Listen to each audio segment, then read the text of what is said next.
Сәлеметсіздер ме, құрметті оқушылар? Қазақ тілі сабағына қош келдіңіздер.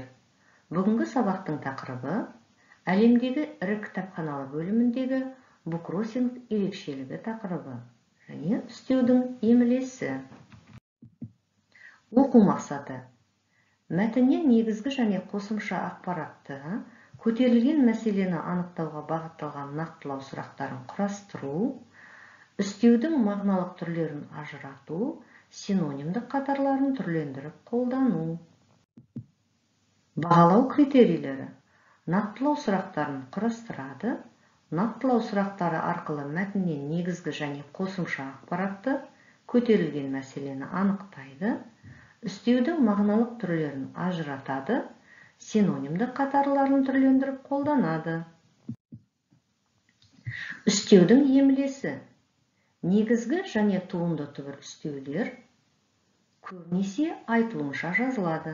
Мысалы, ерте, кешке, бұрын, сонда, әрі, бері, төмен, бірге, әрең, талай және тағы да басқа үстеулер. Сөздердің бірігуінен жасалған күрделі үстеулердің көбі сыңарларының дыбысталуынша өзгеріске түскен күйінде жазылады. Мысалы, бүгін, жазды күні, ендігәрі, тағы басқа сөздер айтылуынша жазылады. Бұлар бұл күн, жаздың күні, ендігіден әрі деген сөздерден біріккен. Ал таңертең, бір қыдыру, әлдекімше, тағы да басқа күрделі үстеулердің сыңарлары түбір тұлғасын сақтап жазылады. Сөздердің қайталануы мен қосарлануынан жасалған күрделі үстеулер. Бұндай күрделі үстеулер дефис арқылы жазылады. Мысалы, тез-тез, бірте-бірте, жол-жөнекей, қолма-қол, емін-еркін, күні-түні. Сөздердің тіркесуінен құралған күрделі үстеулер. Бұндай күрделі үстеулердің әрбір сыңары бөлек жазылады. Мысалы, таң сәріде, күні бойы, қаннен қаперсіз, ала жаздай.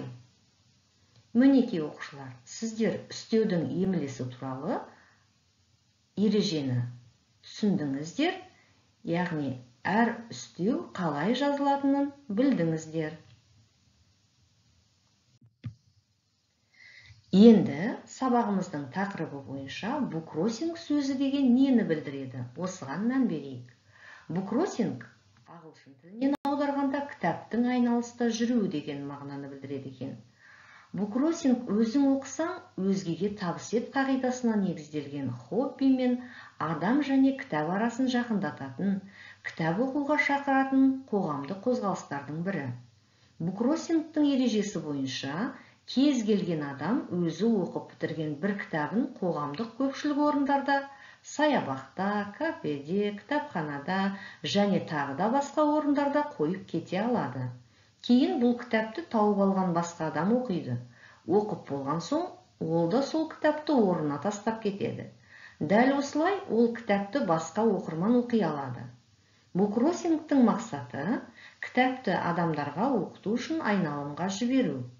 Бұл қоғамдық қозғалысқа қатысушыларды буккроссерлер деп атайды. Міне балалар, біз сіздермен буккроссингтің не екенін түсіндік. Енді оқылым мәтініне кезек береміз. Мәтін буккроссинг туралы не білеміз деп аталады.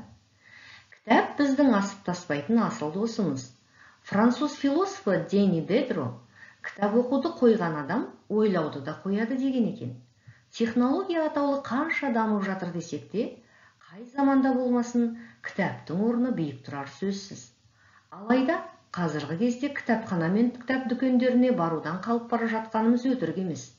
Біріне уақыт сылтау болса, екіншісіне қалтамыздың көтере берілмейтіндігі сылтау. Ал бұл екі сылтауға да кедергі бола алатын кітап сыйлау немесе кітап алмастыру акциясы туралы естуіңіз бар ма? Толығырақ айтқанда, акцияның негізгі атауы буккроссинг деп аталады. Буккроссинг қазақшаға аударылғанда кітап сыйлау немесе кітаптың айналыста жүру деген мағынаны білдіреді. Буккроссингті алғаш рет ойлап тапқан ғалым Рон Хорнбекер. Ол 2001 жылы көпшілік жүретін жерде мынадай жазу бар кітапты қалдырып кеткен екен. Бұл жоғалып кеткен кітап емес. Оның бұрынғы иесін мына сайтқа кіріп біле аласыз.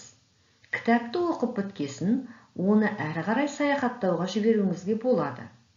Жазылған хат пен кітап адамдарға қызықты болған соң, сайтқа кірушілер саны артып, қазір буккроссинг сөзі Оксфорд сөздігіне ресми түрде енгізіліпті. Енді осы мәтіннің негізінде, мәтіндегі негізгі қосымша ақпаратты көтерілген мәселені анықтауға бағытталған нақтылау сұрақтарын құрастырыңыз. Тапсырманың дескрипторы нақтылау сұрақтарын құрастырады, мәтіннен негізгі және қосымша ақпаратты табады, көтерілген мәселені анықтайды.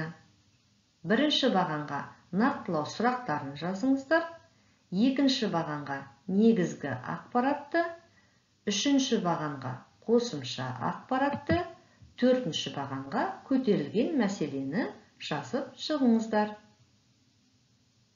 Жарайсыздар оқушылар. Енді өзіміздің жауабымызды тексеріп шығайық. Нақтылау сұрақтары: буккроссингтің адамзат баласына пайдасы бар ма? Не себепті сайтқа кірушілердің саны артқан? Рон Хорнбекердің буккроссингті ойлап тапқандағы мақсаты не? Дэнни Дедроның ойынша кітаптың адам өміріндегі маңызы қандай? Мәтіндегі негізгі ақпарат: буккроссинг қазақшаға аударылғанда кітап сыйлау немесе кітаптың айналыста жүруі деген мағынаны білдіреді. Оның адамға пайдасы бар. Буккроссингті алғаш рет ойлап тапқан ғалым Рон Хорнбекер. Ол адамдардың кітапқа қызығушылығын арттырғысы келді.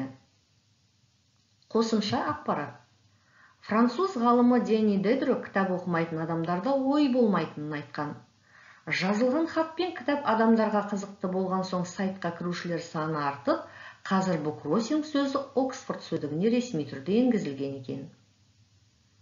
Мәтіндегі көтерілген мәселе: кітап адамзаттың асыл досы.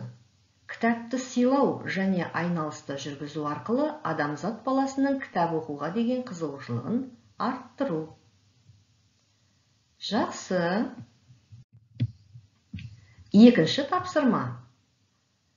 Атаулар кестесі әдісі арқылы берілген сөздерді тиісті бағандарға орналастырыңыз. Сіздерге жол жөнекей, ертең, соншама, жүрегін алып ұшып, жазды күні, қас пен көздің арасында, таңертең, күні бойы, ертеден қара кешке дейін, таяқ тастам жерде, ит арқасы қиянда, жата жастана, анағұрлым, тез-тез, жоғары төмен, бүгін, төмен, әрең, тұяқ серіппей қату деген сөздер берілген.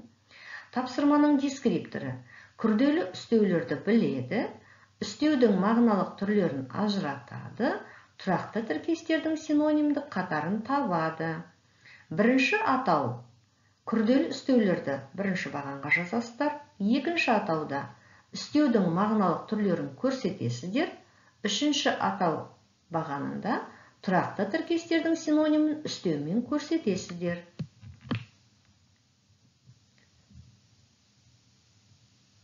Жарайсыздар оқушылар.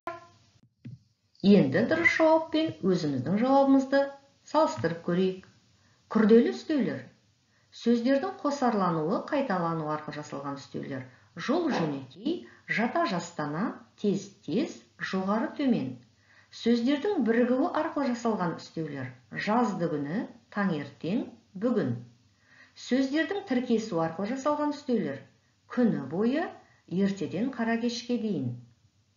Екінші атау: үстеудің мағыналық түрлері. Мезгіл үстеулер: ертең, таңертең, күні бойы, ертеден қара кешке дейін. Мекен үстеулер: жол жөнекей, төмен. Мөлшер үстеулер: соншама, анағұрлым. Сын қимыл үстеулер: тез-тез, әрең. Үшінші атау: тұрақты тіркестердің синонимі. Жүрегін алып ұшып келді, қуанып келді. Қас пен көздің арасында: тез, жылдам. Таяқ тастам жерде: жақын. Ит арқасы қиянда: алыста. Тұяқ серіппей қату, тырп етпей ұйықтау. Жақсы, оқушылар, біз бұл тапсырмада үстеу туралы алған білімімізді пысықтадық. Сабағымыздың қорытындысы. Біз бүгінгі сабақта үстеудің емлесі туралы ақпарат алдық. Үстеулер қандай жағдайда бірігіп жазылатынын, дефис арқылы жазылатынын және бөлек жазылатынын білдік. Сонымен қатар буккроссинг деген не екенін, оның шығу тарихы, адамзатқа қандай пайдасы бар екен жөнінде ақпарат алдық. Нақтылау сұрақтарын құрастыру арқылы мәтіндегі негізгі және қосымша ақпаратты, мәтіндегі көтерілген мәселені анықтадық. Күрделі үстеулерді анықтап, үстеулерді мағыналық түріне ажыраттық, тұрақты тіркестердің синонимдік қатарын таптық. Оқу тапсырмасы. Берілген сілтеме бойынша бейнебаянды көріп, мен кітап оқуға шақырамын акциясын ойластырудың жоспарын құрыңыз. Балалар, осымен бүгінгі сабағымыз аяқталды. Сау болыңыздар.